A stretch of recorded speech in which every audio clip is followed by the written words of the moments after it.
আমার নবী রাহমাতুল লিল আলামিন মক্কা থেকে মদিনায় যাওয়ার জন্য পয়গম্বর রওনা দিয়েছে। মক্কা থেকে মদিনায় যাবার জন্য নবীজির 4 দিন সময় লেগেছিল।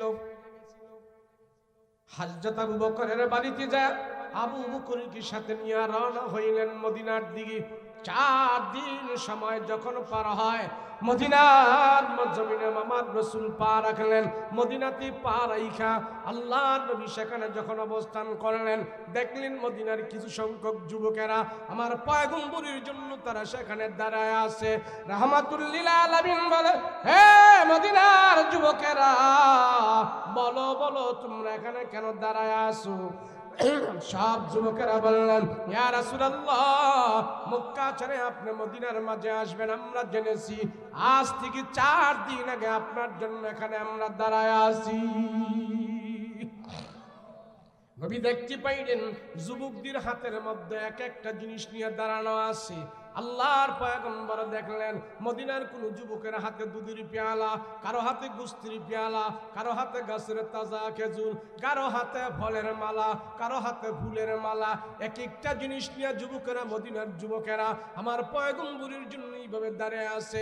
আল্লাহর নবী ডাক দেয়া বলে, ও মদিনার যুবকেরা, তোমরা আমাকে এত ভালোবাসো, আর আমার মক্কার মানুষেরা, আমার রক্তের মানুষেরা, তারা আমাকে ঘর থেকে বের করে দিয়েছেন। এক যুবক এসে আমার রাসূলুল্লাহর হাত ধরলেন, মদিনার যুবক রাসূলের হাত ধরিয়া তার হাত থেকে দুধের পেয়ালাটা নবীজির হাতে দিলেন। ইয়া রাসূলুল্লাহ, নবী গো, আমার উট থেকে আমি দুধ দোহন করে আপনার জন্য মেহমানদারির ব্যবস্থা করেছি, নবীজি আপনি একটু দুধ পান করেন। আল্লাহর পয়গম্বর ওই উটের দুধ একটু চুমুক দিলেন, মুখের মধ্যে টান দিলেন। টান দেওয়ার সাথে সাথে ওটার দুধরা ওই যুবকের হাতে দিয়ে দিলেন। নবী বললেন, যুবকরে, তোমাদের দুধ এমন কেন? খাবার উপযুক্ত না, এটা পানসা পানসা লাগে এমন কেন?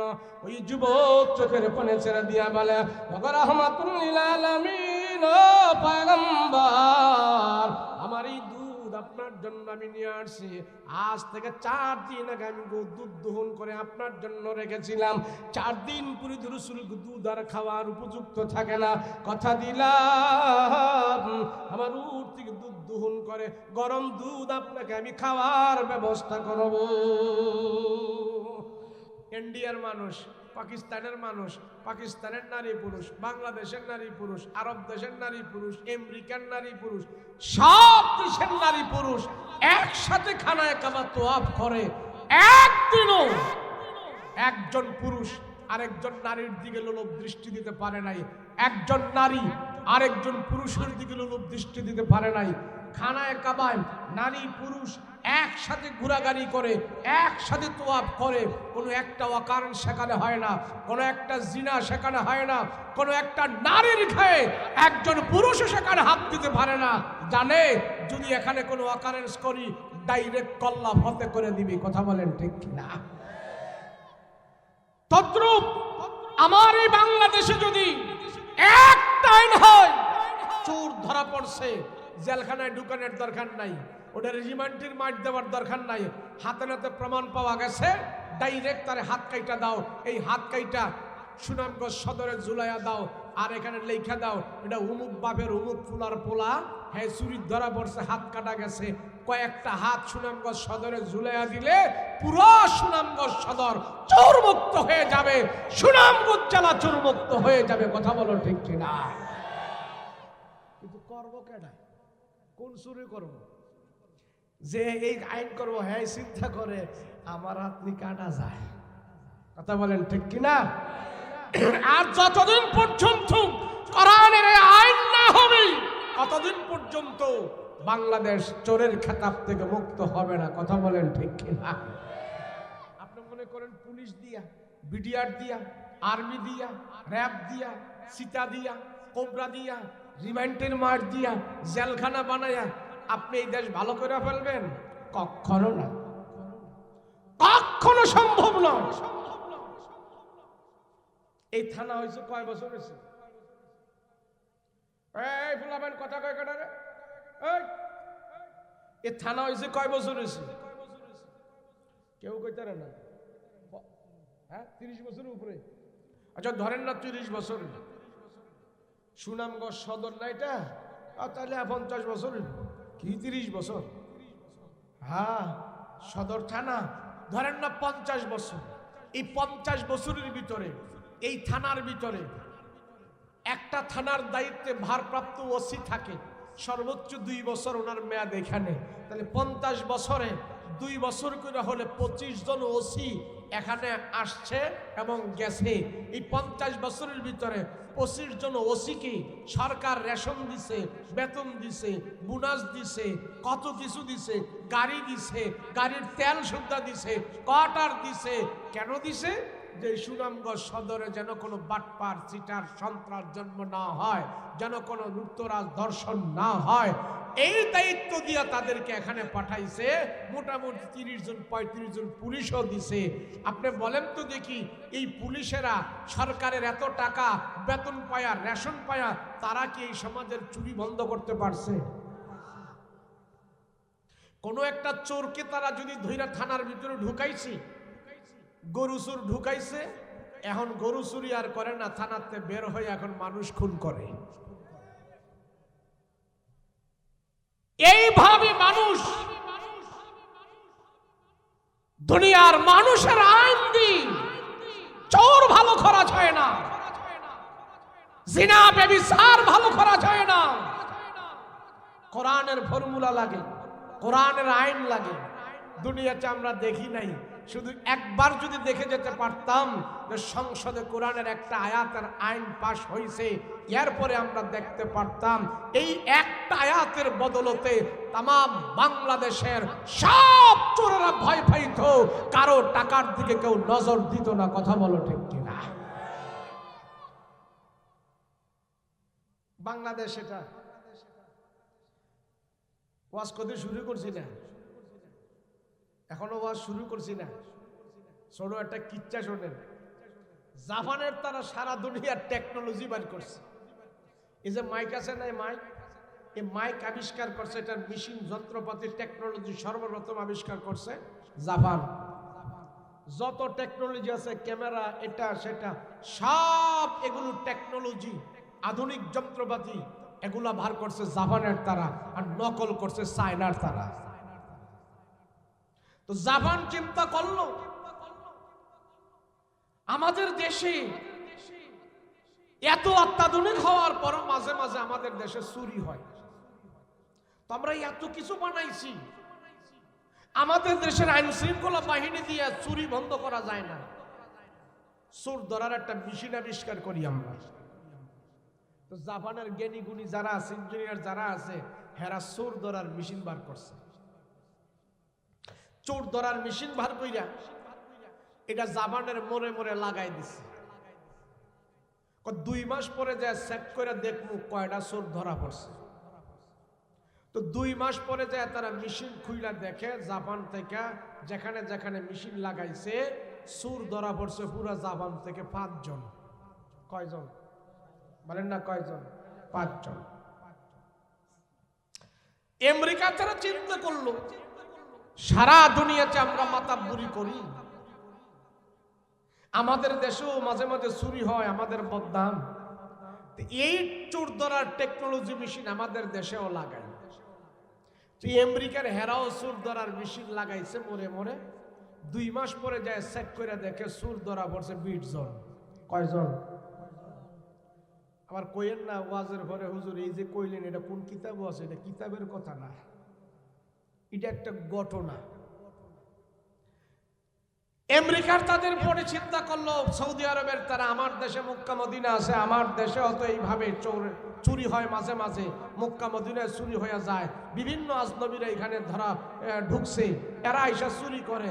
মক্কা মদিনার অলিতে গলিতে পয়েন্টে পয়েন্টে মোড়ে মোড়ে আমরা মেশিন লাগাই। তো মেশিন লাগায়া 2 মাস পরে মেশিন দেয়, সৌদি আরবের ঊর্ধ্বতন কর্মকর্তারা চেক করে যায়, দেখে চোর ধরা পড়ছে 50 জন। কয়জন? এবার পাকিস্তানের তারা কয় আমাদের দেশেও তো চোরের সংখ্যা বেশি, হেরাও এই জাপানের টেকনোলজি মেশিন লাগাইছে, মোড়ে মোড়ে লাগায়া 2 মাস পরে মেশিন খুইলা চেক করে যায়, দেখে চোর ধরা পড়ছে 100। কয়শো? এবার আইছে বাংলাদেশের পালা। কোন দেশের? বাংলাদেশের ঊর্ধ্বতন কর্মকর্তারা, মন্ত্রণালয় যারা আছে, এরা কয় আমাদের বাংলাদেশ সারা দুনিয়াতে চোরের দেশ হিসাবে খ্যাত, এই চোর ধরার মেশিন আমাদের দেশে লাগাইতে হবে। চোর ধরার মেশিন হেরা লাগাইলো বাংলাদেশের ঊর্ধ্বতন কর্মকর্তারা মূল পয়েন্টে বাইতুল মোকাররম, গুলিস্তান, পল্টন, মতিঝিল মোড়ে মোড়ে চোর ধরার মেশিন লাগাইছে। লাগাইয়া 2 মাস পরে গেছে চেক করতে, চোর কয়জন ধরা পড়ছে। বাংলাদেশের ঊর্ধ্বতন কর্মকর্তারা মেশিন চেক করতে যায় দেখে চোর ধরা পড়ব দূরের কথা, চোরের মেশিনটাই চুরি হইয়া গেছে। এর নাম হইল দিস ইজ বাংলাদেশ। কথা বলেন ঠিক কিনা?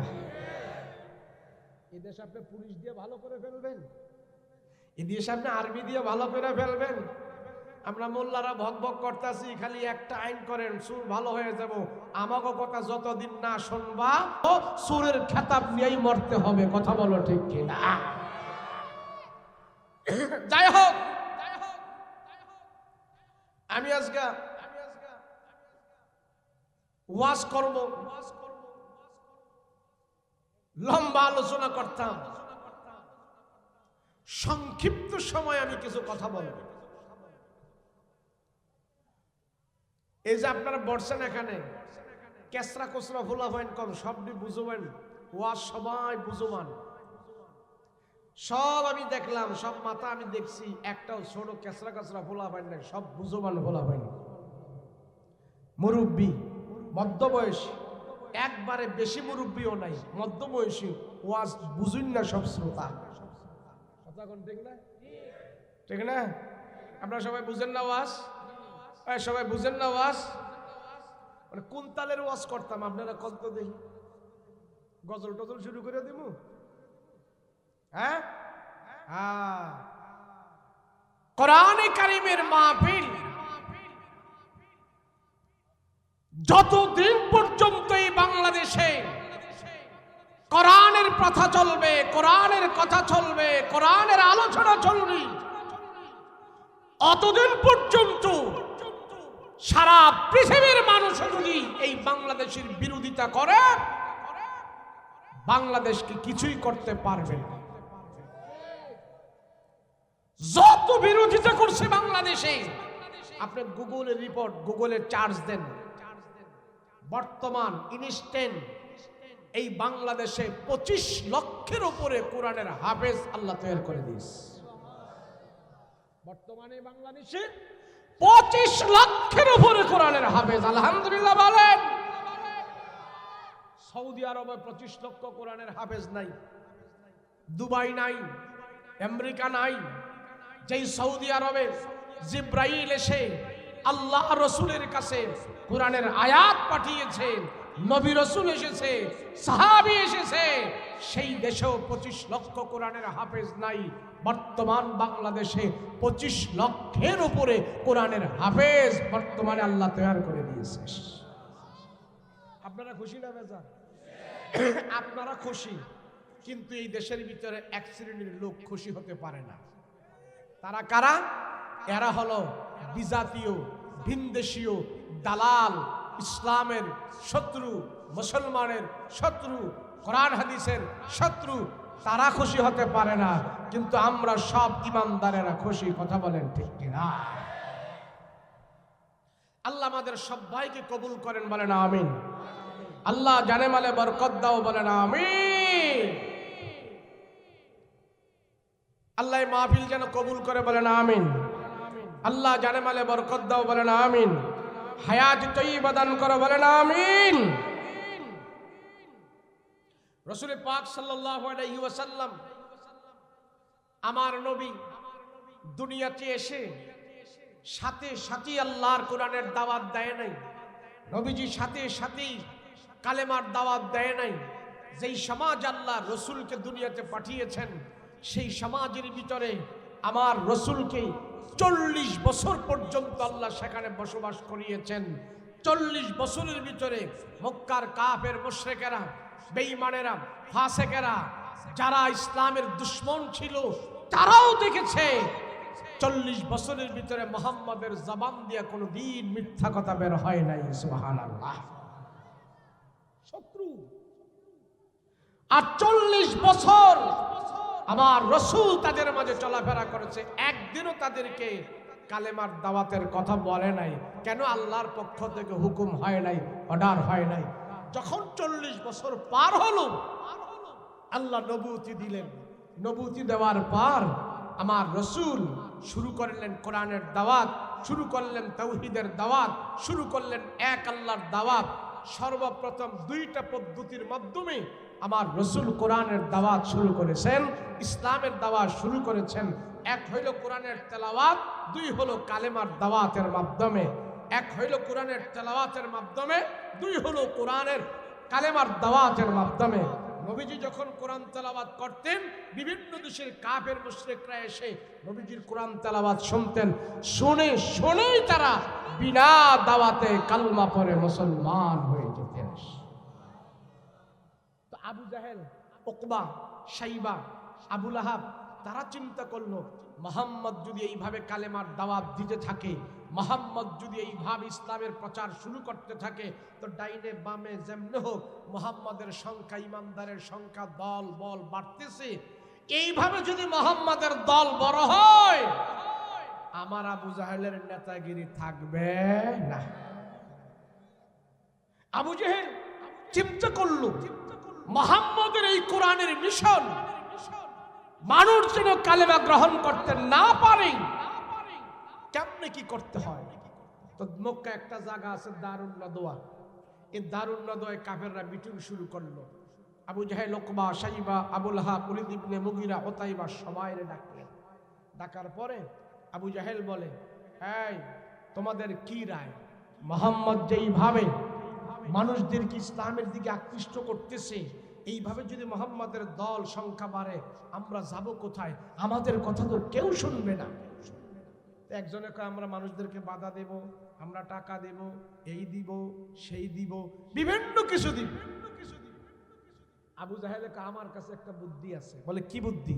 বলে, বুদ্ধিটা হইল, আমরা যদি মক্কার অলিতে গলিতে পয়েন্টে পয়েন্টে মোড়ে মোড়ে দাঁড়িয়ে নেতারা কর্মীদেরকে নিয়ে মক্কায় যত বহিরাগত মানুষ মুহাম্মদকে দেখতে আসে, সবাইকে যদি আমরা বুঝাইতে পারি যে মুহাম্মদ একটা পাগল, এই পাগল কথাটা যদি আমরা সবাইরে খাওয়াই দিতে পারি, তাইলে আমার মনে হয় আমরা সফল হব, মুহাম্মদের কাছে আর কেউ যাবে না।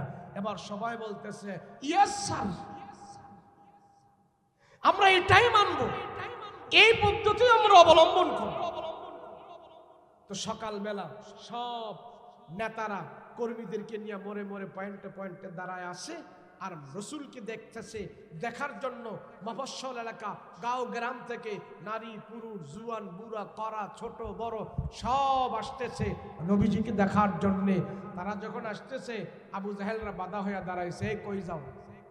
তোমাদের সন্তান মুহাম্মদ নেতা হয়েছে, তারে আমরা দেখতে যাই। কয়, যাইও না, যাইও না, এটা একটা পাগল, এই পাগলের কাছে যাইয়া কোনো লাভ নাই, যাও বাড়িতে যাও। লোকজন চিন্তা করতেছে, খিরি মক্কার বড় বড় সরদারেরা, নেতারা, তারা সবাই বলতেছে মুহাম্মদ পাগল।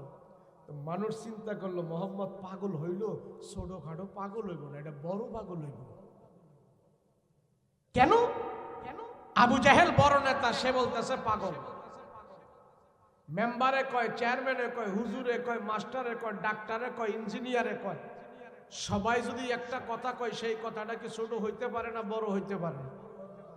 তো মক্কার বড় বড় সর্দার আবু জাহেলরা বলতেছে মুহাম্মদ পাগল। তো পাগল হইলে তো ছোটখাটো পাগল হইব না, এটা বড় পাগল হইব।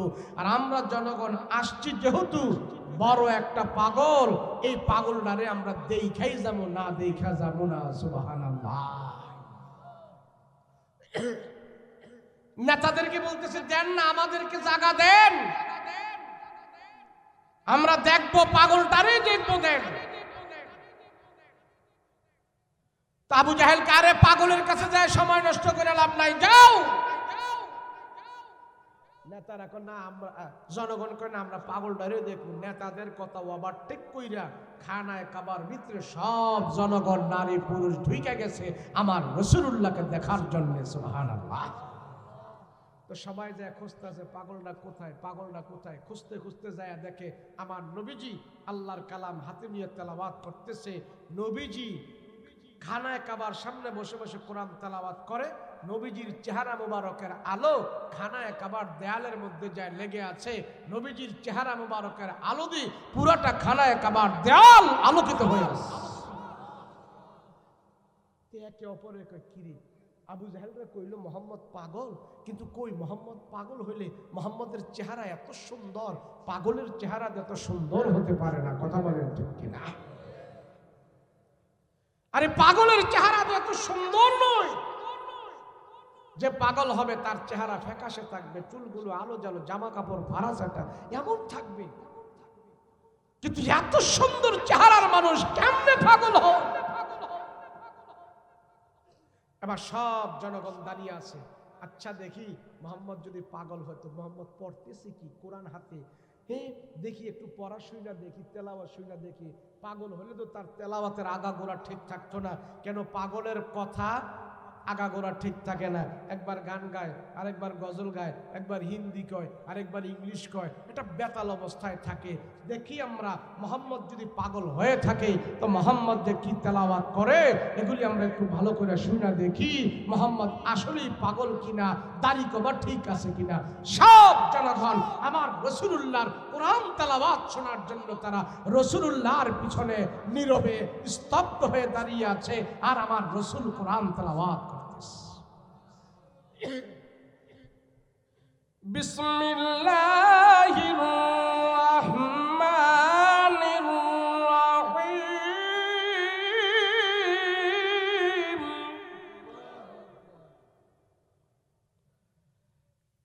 আর রহমান আল্লামাল কুরআন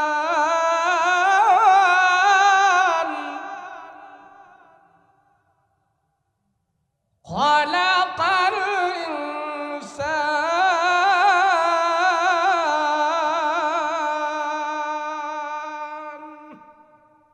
নবীজি কোরআন তেলাওয়াত করে নবীজির কণ্ঠে, কত সুন্দর। সব মানুষ যখন নাকি রাসূলুল্লাহর জবানের তেলাওয়াতগুলো শুনলো, এক বাক্যে তারা ঘোষণা করলো, ও মুহাম্মদ, আমরা বুঝেছিলাম আবু জাহেলরা বলেছে তুমি পাগল, তোমার কোরআন তেলাওয়াতে বলে তুমি পাগল নয়। পাগলের জবান থেকে এত দামি কালাম তেলাওয়াত হতে পারে না। আমাদের বিশ্বাস তোমাকে সত্য পয়গম্বর পেয়েছি, তুমি একজন সত্য পয়গম্বর। আমরা আর বাড়িতে যাব না, তোমার হাতে হাত রেখে কালমা পড়ে আমরা মুসলমান হয়ে যেতে চাই। মুসলমান হয়ে গেছে। এবার আবু জাহেল তেলে বাগুনে জ্বলে উঠল। কইলাম পাগল, জনগণে পাগল কথাটা খায় না। ভাই সাহেব এই সাউন্ড বক্সটা আমার এদিকে একটু ফিরাই দেন, আমার স্টেজে কোনো সাউন্ড নেই। কইলাম মোহাম্মদ পাগল, পাগল কথাটা জনগণ খায় না। কওয়ারছেন না কয়টা ভালো ছিল,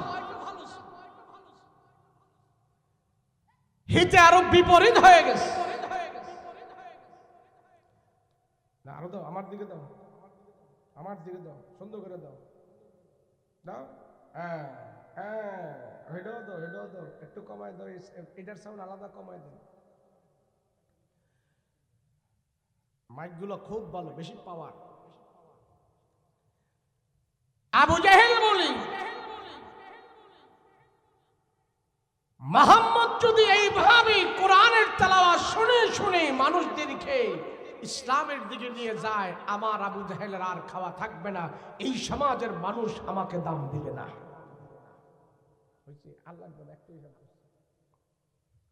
এবার আবু জাহেল, এটা একটু কমাই দেন, একটু কমাই দেন। এবার আবু জাহেল চিন্তা করল,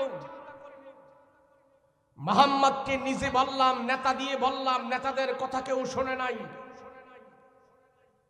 আবু জাহেল বলে এইভাবে মুহাম্মদকে ছেড়ে দেওয়া যায় না। দালাল ভাড়া করছে একটা। কি ভাড়া করছে বলেন না? কি ভাড়া করছে? এই দেশের শত্রু, কোরআনের শত্রু, ইসলামের শত্রু নিজেরা যখন শত্রুতামি করে পারে না, তখন দালাল ভাড়া কইরাও ইসলামের বিরুদ্ধে কথা বলায়। কথা বলেন ঠিক কিনা? দালাল কি? দালাল ভাড়া করছে একটা জাদুঘর। হাদিসে আছে তার নাম হলো দিমাত নামক জাদুঘর, বাংলায় যাকে বলা হয় জামাত নামক জাদুঘর। লম্বা কালো কুশ্রী বিশ্রী একটা চেহারার মানুষ, সে জাদুঘর ছিল। মানুষদেরকে সে জাদুর মন্ত্র শোনাইতো, জাদুর মন্ত্র পড়াইতো, জাদুর মন্ত্র শিখাইতো। এই জাদুঘরকে আবু জেহেল ভাড়া করে বলে, ওই জামাত, তুই মুহাম্মাদের বিরুদ্ধে মানুষদেরকে যা বলবি, সে যেন জাদুর মন্ত্র তেলাওয়াত করে। এগুলি কোরআন নয়, আল্লাহর কথা নয়, এগুলি হলো জাদুর মন্ত্র। জাদুর মন্ত্র বলে যদি মানুষদেরকে আমরা খাওয়াই দিতে পারি, তাহলে আর মুহাম্মাদের কোরআন তেলাওয়াত কেউ অ্যাকসেপ্ট করবে না, গ্রহণ করবে না। জাদুর মন্ত্র বলে যে কোনো সময় এগুলি অস্বীকার করে ফেলতে পারে। পারবা বলতে? ওই জাদুঘর বলে, আরে কোন কি পারবো না মানে? তো আবু জাহেল তার দিনার দিরহাম টাকা পয়সা আশরাফি মুদ্রা অনেকগুলো দিচ্ছে। দেওয়ার পরে কানে এগুলি পাইয়া আস্তে আস্তে করে খানায় কাবায় গেছে। মুহাম্মদকে জাদুঘর বলবে, মানুষের সামনে প্রচার করবে। তো যাওয়ার পরে যায়া দেখে আমার নবীজি আল্লাহর কালাম হাতে নিয়ে খানায় কাবার সামনে তেলাওয়াত করতেছে। এবার জাদুঘর চিন্তা করলো, মুহাম্মদের এত কাছে কোনো দিন আসি নাই, আজকে যেহেতু আসছি, তো মুহাম্মদ যে কি তেলাওয়াত করে এগুলো একটু মনোযোগ সহকারে শুনি, শোনার পরে মুহাম্মদকে জাদুঘর বলতে আমার সুবিধা হবে। এই ভেবে সে রাসূলুল্লাহর পিছনে দাঁড়িয়ে আছে আর নবীজি লম্বা তেলাওয়াত করতেছে। আমার নবী রাহমাতুল লিল আলামিন পয়গম্বর খানায় কাবার সামনে আল্লাহর কালাম খুলে খুলে তেলাওয়াত করতেছেন। নবীজি দীর্ঘক্ষণ পর্যন্ত তেলাওয়াত করতেছেন। আর লম্বা জাদুঘর নবীজির পিছনে দাঁড়িয়ে আছে।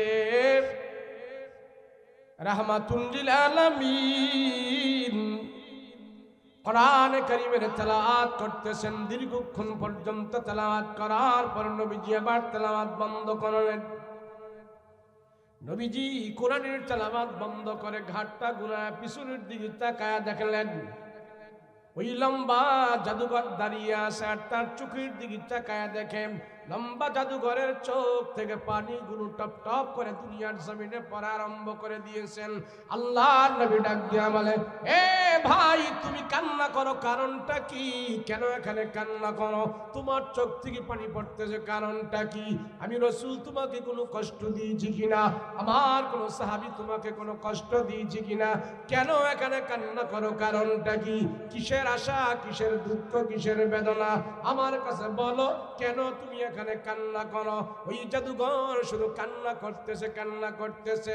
রাহমাতুল লিল আলামিন বলে, ভাই কান্না করো না, কান্না করো না। আমি কোনো মানুষের চোখের পানি দেখতে পারি না। আমি রাসূল কারো চোখ থেকে পানি বের করার জন্য দুনিয়াতে আসে নাই, চোখের পানি মুছার জন্য আল্লাহ আমাকে পাঠিয়েছে। কেন কান্না করো বলো? ওই জাদুঘর এবার কান্না বন্ধ করে বলে, ও রাহমাতুল লিল আলামিন পয়গম্বর আমার, আপনি আমারে কষ্ট দেন নাই, আপনার কোন সাহাবী আমাকে কষ্ট দেয় নাই, দুনিয়ার কোন মানুষ আমাকে কষ্ট দেয় নাই। নবীজি কোনদিন আপনি আমাকে দেখেন নাই, হয়তো আমার নাম আপনি শুনেছেন, আমিও আপনার কাছে এত কাছে কোনদিন আসি নাই, আমিও আপনার নাম শুনেছি। আজকে যেহেতু আপনার কাছে আমি আসলাম, আমি আসি লক্ষ্য করে দেখলাম আপনি যে জবান দিয়া কোরআনের তেলাওয়াত করেছেন, আমি জাদুর মন্ত্র জানি, জাদুবিদ্যায় পারদর্শী, হাজার হাজার মন্ত্র আমার ভিতরে আছে। সব মন্ত্রগুলো নিয়া আপনার পিছনে দাঁড়ায় দাঁড়ায় আমি আপনার জবানের পবিত্র তেলাওয়াত গুলো আমি শুনেছি। এই মুহূর্তে আপনার জবানের পবিত্র কোরআনের তেলাওয়াত গুলো আমার দিলের ভিতরে ঢুকে গেছে। দিলের ভিতরে ঢুইকা সব কুবুরি মন্ত্রগুলো ধুইয়া মুইসা পরিষ্কার করিয়া আমার অন্তরের ভিতরে বর্তমানে কোরআনের নূর ঢুকে গেছে। জাদুর মন্ত্র সব বের করে দিয়েছি।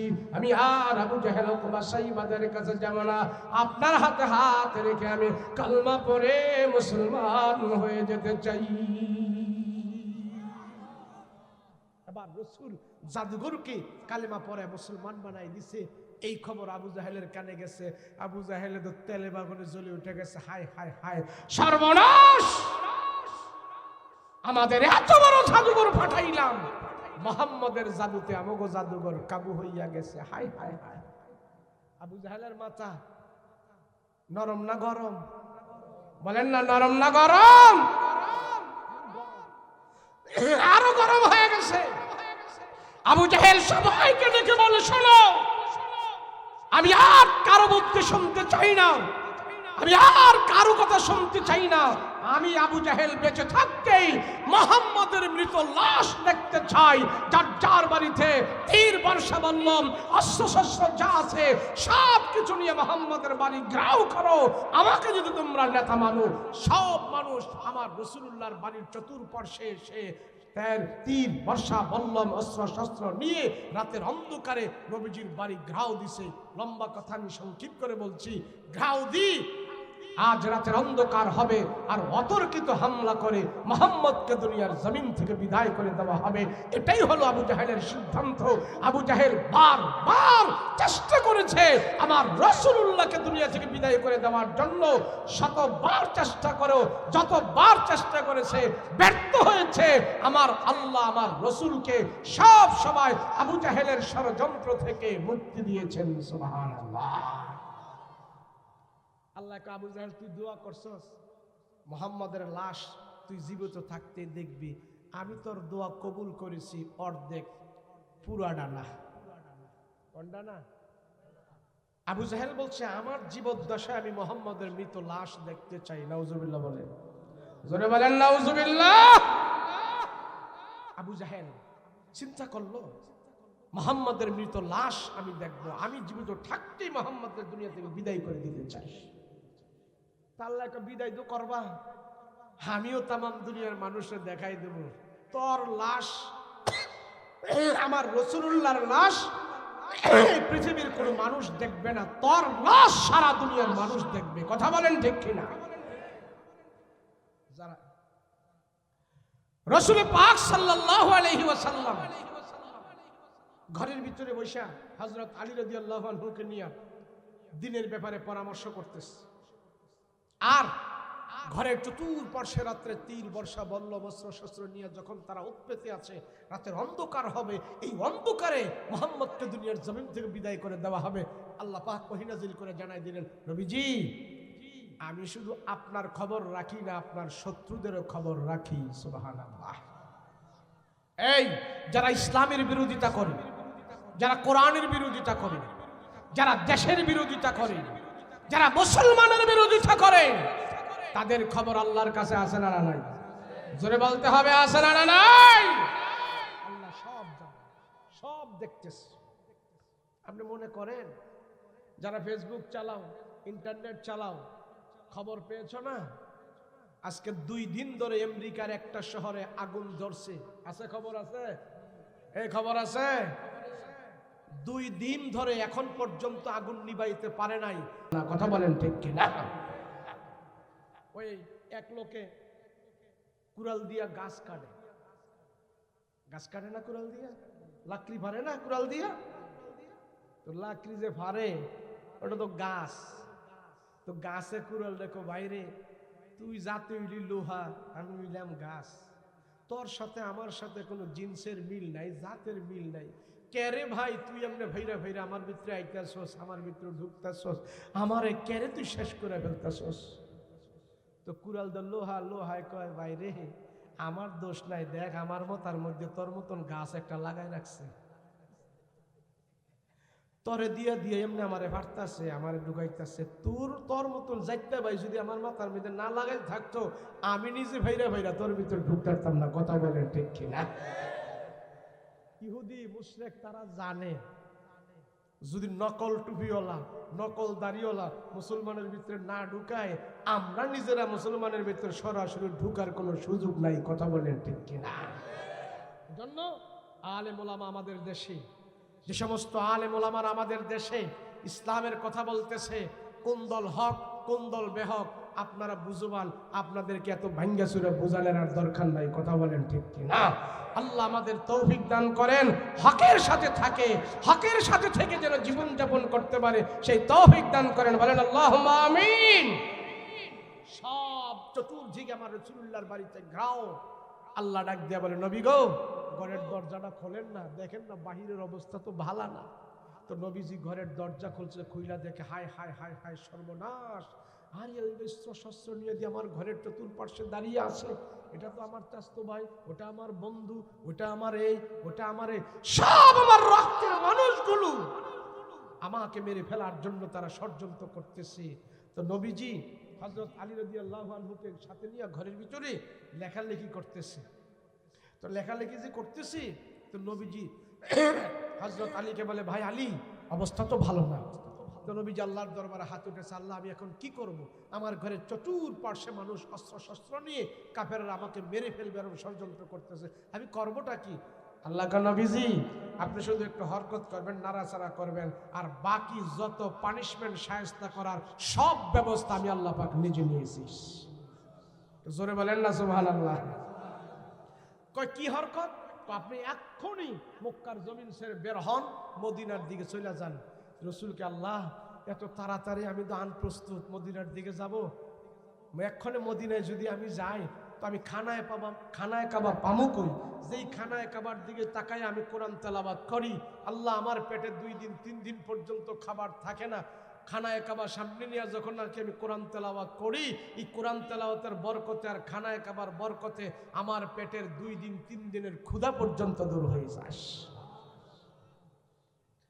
রাহমাতুল লিল আলামিন বলে, আল্লাহ কাবা ছাড়া আমি কেমনে মদিনায় থাকবো? মদিনায় কেমনে আমি থাকবো? খানায় কাবা ছাড়া কেমনে সেখানে থাকবো? খানায় কাবা সামনে নিয়ে 1 রাকাত নামাজ পড়লে আপনি আমারে 1,00,000 রাকাতের সওয়াব দান করেন। সুবহানাল্লাহ বলেন। আয় আল্লাহ, এই খানায় কাবা হলো এখানে আমার জন্মভূমি, এটা আমার জন্মভূমি, এটা আমার দেশ। এই মক্কার জমিনে আমার মা বাবা ঘুমন্ত আছে, আমার বংশধরেরা ঘুমন্ত আছে। আপনি আমাকে মক্কার পবিত্র জমিন থেকে এক্ষুনি সরাই দিবেন। আয় আল্লাহ, খানায় কাবার দিকে তাকায় তাকায় যখন আমি দোয়া করি আমার পেটের ক্ষুধা দূর হয়ে যায়। খানায় কাবার দিকে তাকায় থাকলে আমার কাফের মুশরিকদের অত্যাচার যন্ত্রণা দূর হয়ে যায়। আল্লাহ, আমি খানায় কাবা ছাড়া কেমনে থাকবো? খানায় কাবার উপরে আপনি রহমত নাজিল করেন, বরকত নাজিল করেন, সারা দুনিয়ার রহমত বরকত খানায় কাবায় নাজিল করেন। আমি যদি এখন মদিনায় চলে যাই, এই রহমত থেকে আমি বঞ্চিত হয়ে যাব। আল্লাহ, আপনি অন্য কোন ব্যবস্থা করেন। আল্লাহ ডাক দিয়া বলে, ও রহমতের নবী গো, আমি আল্লাহ আপনার জন্য খানায় কাবা রহমত বানাইছি। আপনারে একবারে আমি খানায় কাবা থেকে বিদায় করব না, আবার কিছুদিন পরে আপনাকে আমি বিজয়ের মালা পরায়া আল্লাহ আমি আপনাকে সম্মানের সহিত মদিনা থেকে খানা কাবার ভিতরে ঢোকা দেব। কিন্তু আপনি এক্ষণে মদিনার দিকে রওনা হন। মদিনার দিকে আপনাকে পাঠায়া আপনাকে মদিনায় নিয়া মক্কার কাফির বেঈমানদেরকে আমি আল্লাহ পাক আপনার বিরুদ্ধে যারা করেছে তাদেরকে আমি শায়েস্তা করব এবং তাদেরকে উচিত জবাব আর শিক্ষা আমি দিব। বের হন। আমার নবী রাহমাতুল লিল আলামিন মক্কা থেকে মদিনায় যাওয়ার জন্য পয়গম্বর রওনা দিয়েছে। মক্কা থেকে মদিনায় যাবার জন্য নবীজির 4 দিন সময় লেগেছিল। হযরত আবু বকরের বাড়িতে যায় আবু বকরকে সাথে নিয়ে রওনা হইলেন মদিনার দিকে। 4 দিন সময় যখন পার হয়, মদিনার জমিনে আমার রাসূল পা রাখলেন।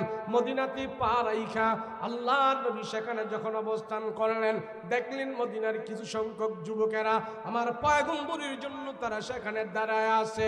রাহমাতুল লিল আলামিন বলে, হে মদিনার যুবকেরা, বলো বলো তোমরা এখানে কেন দাঁড়ায় আছো? সব যুবকেরা বললেন, ইয়া রাসূলুল্লাহ, মক্কা ছেড়ে আপনি মদিনার মাঝে আসবেন আমরা জেনেছি। আজ থেকে 4 দিন আগে আপনার জন্য এখানে আমরা দাঁড়ায় আছি। নবী দেখতে পাইলেন যুবকদের হাতের মধ্যে এক একটা জিনিস নিয়ে দাঁড়ানো আছে। আল্লাহর পয়গম্বর দেখলেন মদিনার কোন যুবকের হাতে দুধের পেয়ালা, কারো হাতে গুস্তির পেয়ালা, কারো হাতে গাছের তাজা খেজুর, কারো হাতে ফলের মালা, কারো হাতে ফুলের মালা, এক একটা জিনিস নিয়ে যুবকেরা, মদিনার যুবকেরা আমার পয়গম্বরের জন্য এইভাবে দাঁড়িয়ে আছে। আল্লাহর নবী ডাক দেয়া বলে, ও মদিনার যুবকেরা, তোমরা আমাকে এত ভালোবাসো, আর আমার মক্কার মানুষেরা, আমার রক্তের মানুষেরা, তারা আমাকে ঘর থেকে বের করে দিয়েছেন।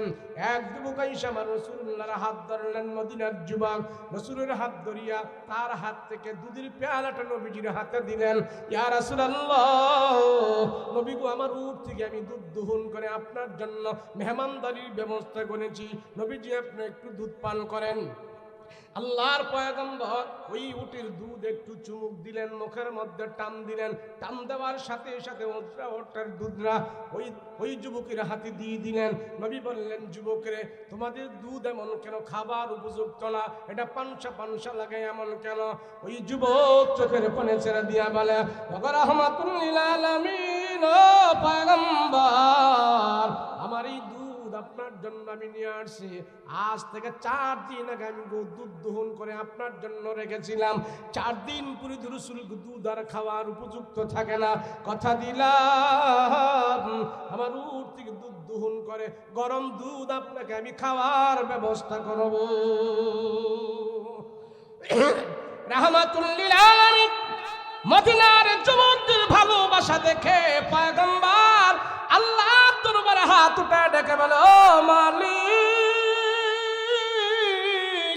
এই মদিনার যুবকেরা আমাকে এত ভালোবাসে, এত পছন্দ করে, আমি কি দিয়া তাদেরকে বিদায় দিব?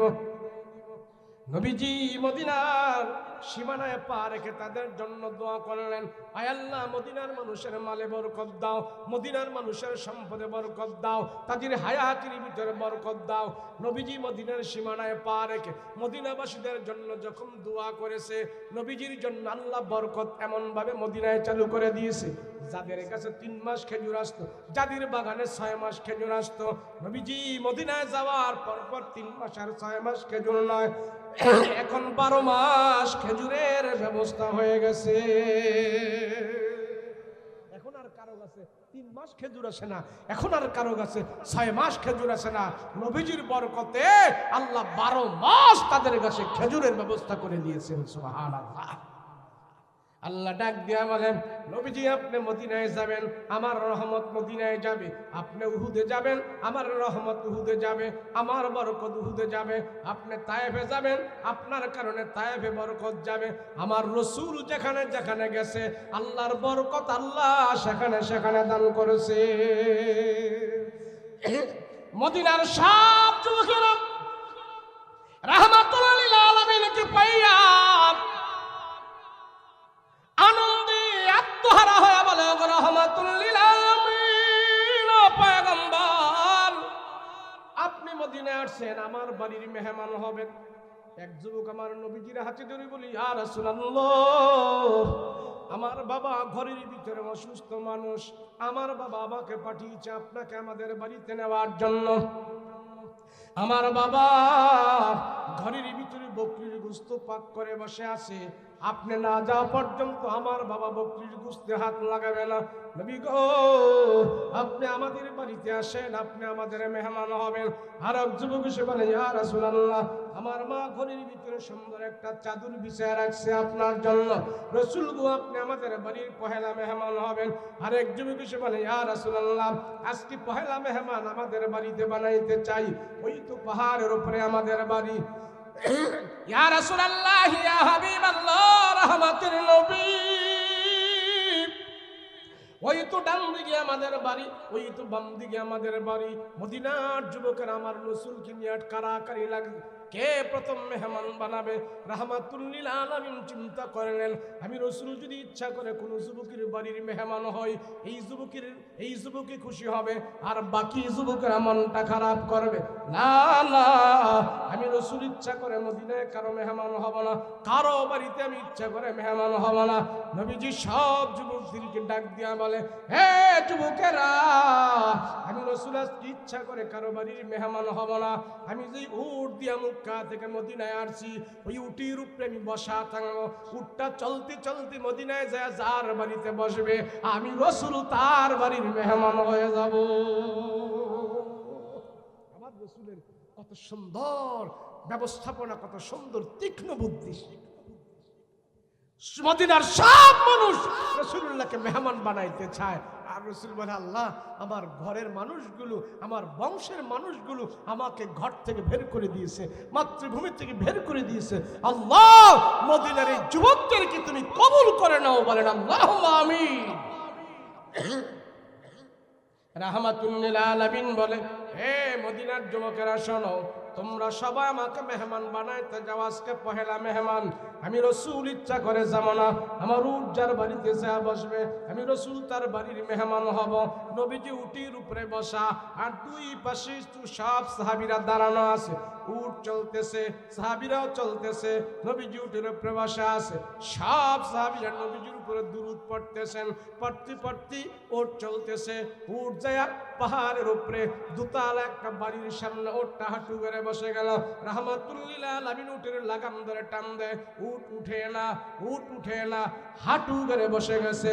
নবীজি বুঝতে পারলেন এই বাড়িতে উটটা বসে গেছে, আল্লাহ পাক আমাকে এই বাড়ির মেহমান বানায়া দিছে।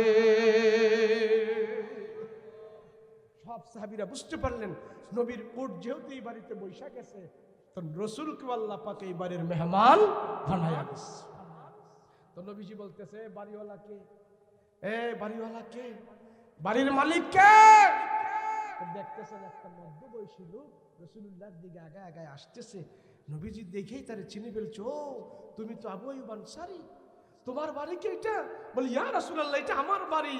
রাসূল বলে, আবু আইয়ুব, আল্লাহ তো বিনা দাওয়াতে তোমার বাড়ির মেহমান আমারে বানাই দিস। তুমি খুশি না বেজার? তুমি খুশি না বেজার? আবু আইয়ুব আনসারী বলে, ইয়া রাসূলুল্লাহ, তামাম পৃথিবীটা যদি কেউ আমাকে বিক্রি করে দেয়, আমি যদি তামাম পৃথিবীর মালিক হই, আমি এত খুশি হব না। আমার ঘরের মেহমান আমার রাসূলুল্লাহ হয়েছে, তামাম পৃথিবীর চাইতে আমি আরো বেশি খুশি হয়ে গেছি।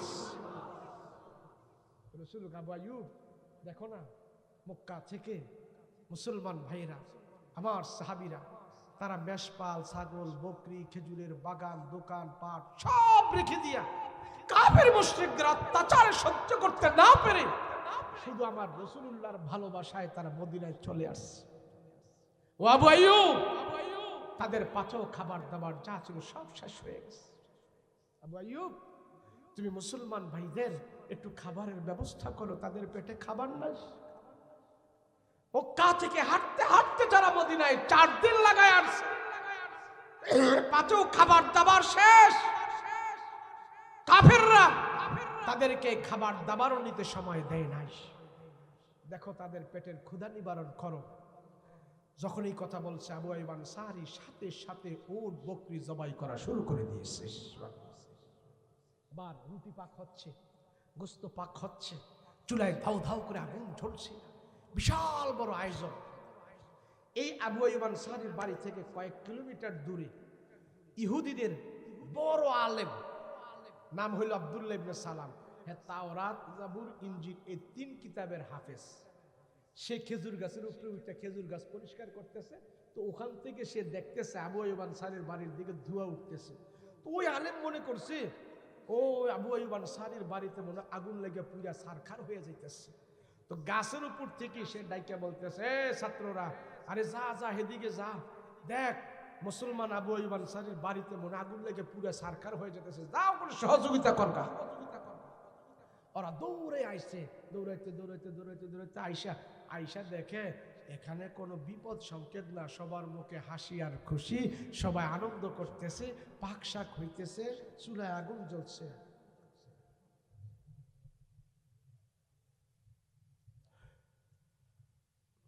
এটা ওয়াজের আগে কই পারলেন না?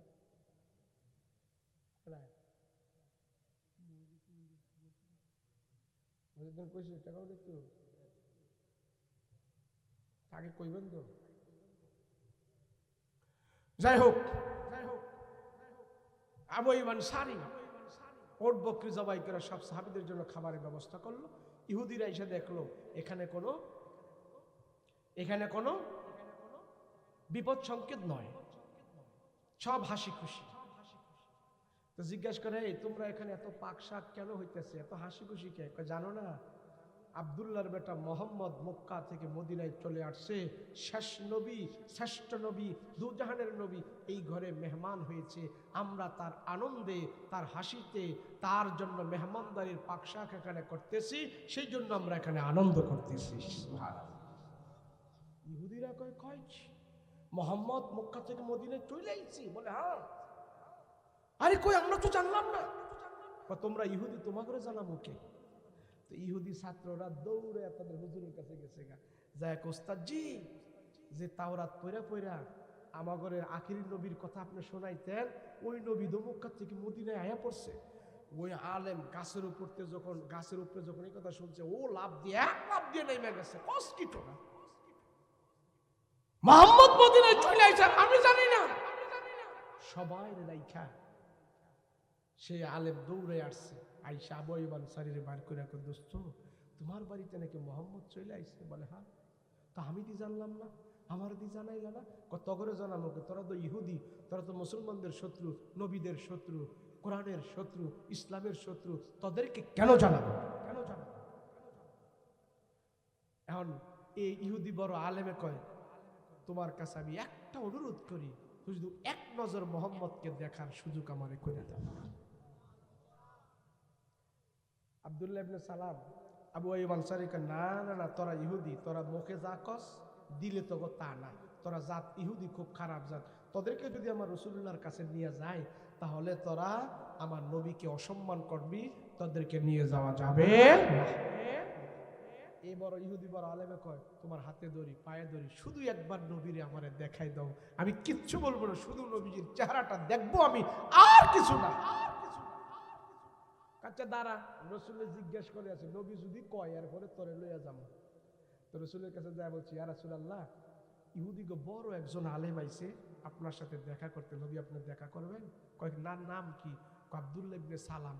নবী কারি, তার নাম আমি মক্কা থেকে শুনছি, হ্যাঁ নাকি ইহুদিকে বড় আলেম, যাও।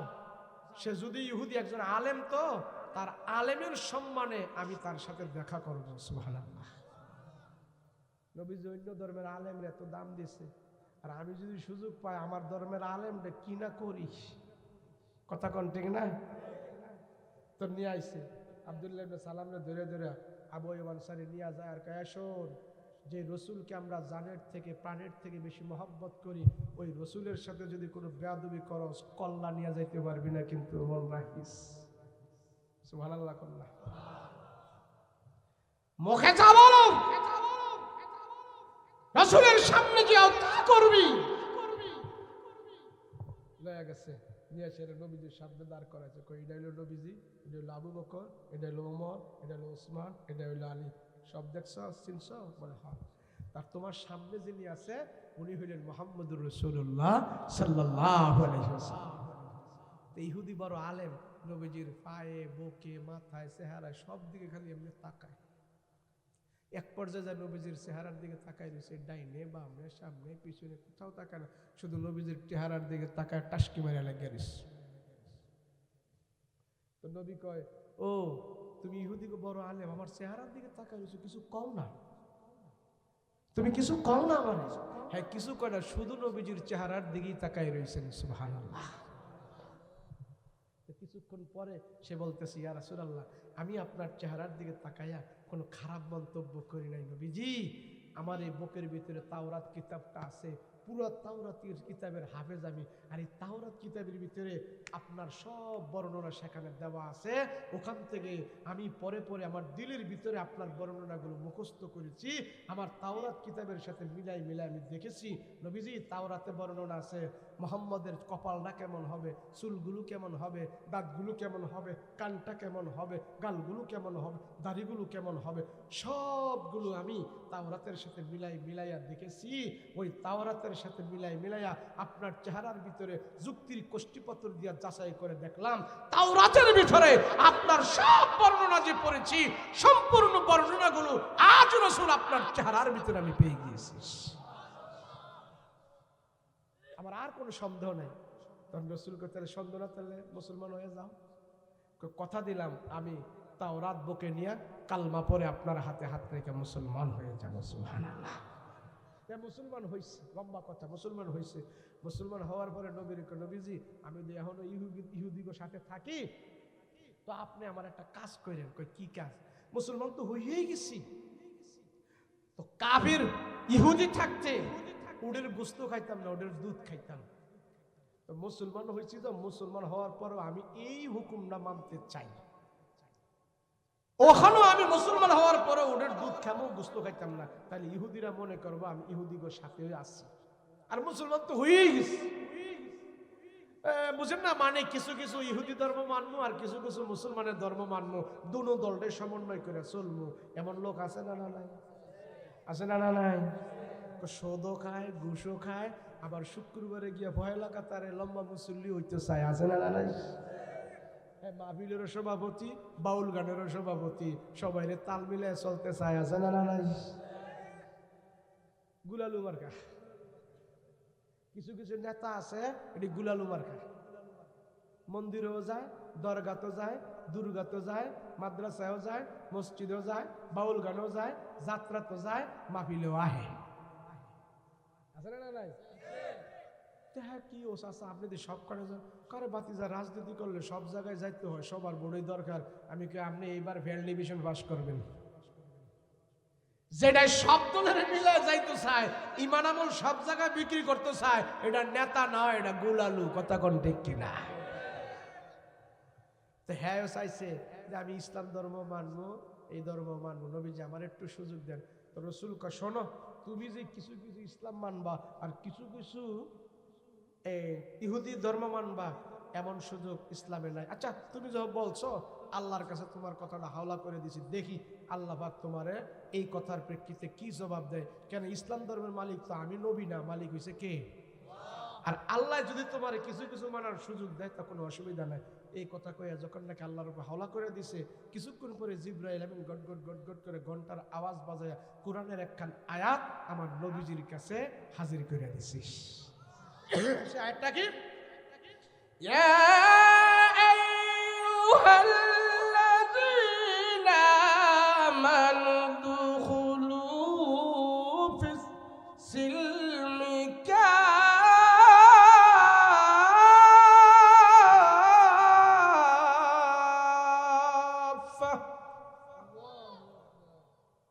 ওয়ালা তাত্তাবিউ খুতুওয়াতিশ শাইতান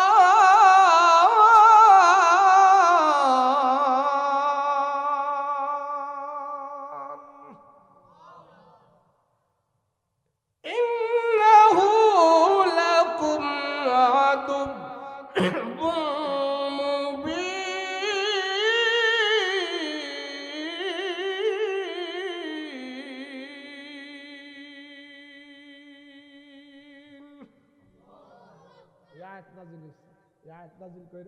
আল্লাহ জানাই দেন, নবী গো হেরে জানাই দেন। এটার সারমর্ম হইল কি জানেন? নেই নাই, ব্যভিচার নাই, আছে। রসুল বলেন তিনটা অঙ্গ প্রত্যঙ্গ তুমি হেফাজত করবা, আমি রসুল তোমার জান্নাতে নেওয়ার জন্য সুপারিশ করব, এবং তোমার জান্নাতে নেওয়ার জন্য আমি রসুল জামিনদার হয়ে যাব। কয়টা? সবাই বলেন কয়টা? তিনটা কাজ করলে। কয়টা? এক নম্বরে চোখ, দুই নম্বরে মুখ, তিন নম্বরে লজ্জা স্থান। এই তিনটা জিনিস যদি কেউ গুনাহ থেকে হেফাজত করে, রসুল বলে তারে জান্নাতে নেওয়ার দায়িত্ব আমার। সুবহানাল্লাহ। আজকে পাড়া মহল্লায়, গ্রামে গঞ্জে, শহরে, বন্দরে মুসলমানের ছেলে মেয়ের এই তিনটা জিনিস সবচেয়ে বেশি নষ্ট হয়ে গেছে। কথা বলো ঠিক কিনা? দুনিয়ায় যত সাহেব আছে, মেম্বার সাহেব, মাওলানা সাহেব, মৌলভী সাহেব, মুফতি সাহেব, এই সাহেব, এই সাহেব, সব সাহেবের তিন জায়গায় সমস্যা। কয় জায়গায়? কথা কয় না, কয় জায়গায়? এই তিন জায়গা আপনার সাথে আছে না? না নাই? আপনি আজকের ওয়াজেতে আপনি তওবা কইরা যান, আমি এই তিন জায়গা পবিত্র রাখবো। চোখ দিয়া গুনাহ করবো না, জবান দিয়া গুনাহ করবো না, লজ্জা স্থান দিয়া গুনাহ করবো না। কথা বলেন ঠিক কিনা? এই সমাজ মুসলমানদের ছেলে মেয়েদের এই তিনটা অঙ্গ প্রত্যঙ্গ সবচেয়ে বেশি নষ্ট। আজকে শহরে, গ্রামে, গঞ্জে, পাড়ায়, মহল্লায়, সব জায়গায় মুসলমানের ছেলে মেয়ে জিনায় লিপ্ত হয়ে গেছে। কথা বলো ঠিক কিনা? জিনা করে। 7 বছরের ছেলে এখন জিনা করে, 8 বছরের মেয়ে এখন জিনা করে। রাসূল বলে যেই সমাজে জিনা হয় ওই সমাজ থেকে আল্লাহর রহমত বরকত উঠাইয়া নিয়ে যায়। জিনা করা যাবে না, সবচেয়ে বড় পাপ। নিজের জিন্দেগীর বরকত যদি কেউ নষ্ট করে দেয়, নষ্ট করতে চায়, সে জিনা করে।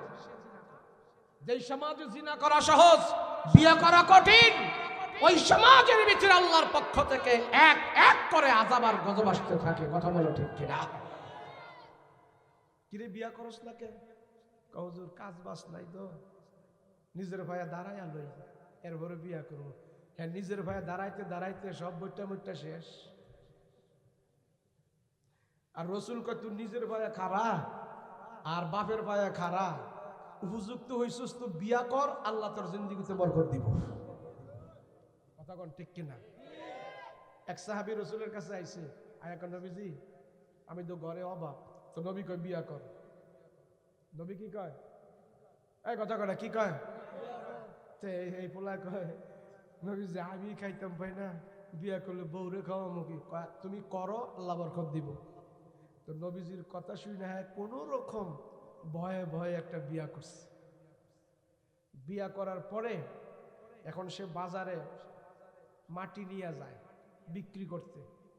এই মাটি আল্লাহ পাক তার মাটির ভিতরে সবার এমন আকর্ষণ দিয়া দিছে, এই মাটি সে ৩-৪ গুণ দামে সে বিক্রি করতে পারে। সাহস বাড়ছে, কিরে আমার দি সংসারে বরকত হইতেছে।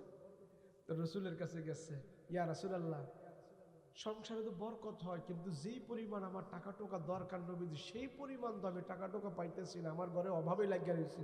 নবী কয় আরেকটা কর। কি কয়? এই গল্প না নবীজির কথা, হাদিস। নবী কয় আরেকটা করো। এছাড়া তো মাথা নষ্ট, আমি ইনি খাইতে হয় না, যে বিয়া করছে বউরে খাওয়ান দিতে হয় না। নবী কয় আরেক বিয়া করতাম। যাক, নবীজির জবান দেয়া যে কথা বের হয়েছে এটা তো মিথ্যা হইতে পারে না, বরকত আল্লাহ দিবে। আরেক বিয়া করছে না, আরেক বিয়া করার পরে এখন সংসারে আর বরকত শুরু হয়ে গেছে। এখন আর অভাব নাই, এখন আর কি নাই? অভাব নাই, অভাব মোচন হয়ে গেছে। বিয়া করছে, আল্লাহ বরকত দেওয়া শুরু করছে। তো নবীজির কাছে যখন গেছে, যাওয়ার পরে ইয়া রাসূলুল্লাহ আমার দিয়ে এই অবস্থা, আল্লাহ বরকত দিবে, তোমার আরো বরকত দিবে, তোমার তো এখন টাকা পয়সা আছে, কহ তাহলে এখন তুমি আরেকটা করো। হাদিসে আসছে 3টা বিয়া রসুল তারে করাইছেন। 3 বিয়ার পরে তার জীবনে এত কামাই রুজিতে বরকত দেওয়া শুরু হয়েছে, ওই এলাকার জন্য সে ধনী হয়ে গেছে। তো রসুল তারে বলল, শোনো 3 বিয়ার পরে আল্লাহ তোমার জন্য এই সম্পদ রাখছে, তুমি যতক্ষণ পর্যন্ত 3 বিয়া না করবা অতক্ষণ পর্যন্ত তোমার এই সম্পদগুলো আল্লাহ দিত না। কথা বলেন ঠিক কিনা? আরে আমগো 3টা করণ লাগতো না, একটা কইরে দেখো না, আল্লাহ বরকত দিবে। আমাদের সমাজ এমন নষ্ট হয়ে গেছে, রাস্তার মনে মনে দেখলে দেখা যায় Calcutta herbal, America herbal, modern herbal. জিগেলাম কিরি তো হারবালের ওষুধ খায় কেনা? হুজুর ফুলা ভাই না খায়। আমি কি এটা কস কি ফুলা ভাই না আবার হারবালের ওষুধ খাইবো? হ্যাঁ তুই এমনি বাঘের মতো থাকছিস। হারবালের ওষুধ যে দুর্বল হয়ে গেছে, বেকা হয়ে গেছে, হ্যাঁ না খাইবো। কথা কোন ঠিক না? জুয়ান পুলকের হারবালের ওষুধের বেটা, বিয়ে কর, বিয়া না কইরা জিনা কইরা এখন অসল হয়ে গেছে, এখন বিয়া করতে ডরায়। কথা কোন না? এখন হারবালের ওষুধ খায় বেটা, হারবালের ওষুধ খায় ও শক্তি পাই কিনা, বিয়া কর আল্লাহ বরকত দিব। কথা বলেন ঠিক কিনা? সেজন্য আমরা ইসলাম মানবো, পুরাপুরি মানবো। রাজি আছি? রাজি আছি? পুরাপুরি ভাবে ইসলাম মানবো। নামাজ কয় ওয়াক্ত পড়বো? ফজরও ভাবা যাবে নাই? কিরে মসজিদে আওয়াজ না কে? ওস্তাদ জি যে ঠান্ডা পড়ছে, ওস্তাদ জি পানি বি ঠান্ডা, শীত নামছে মাগা, হাত দিবা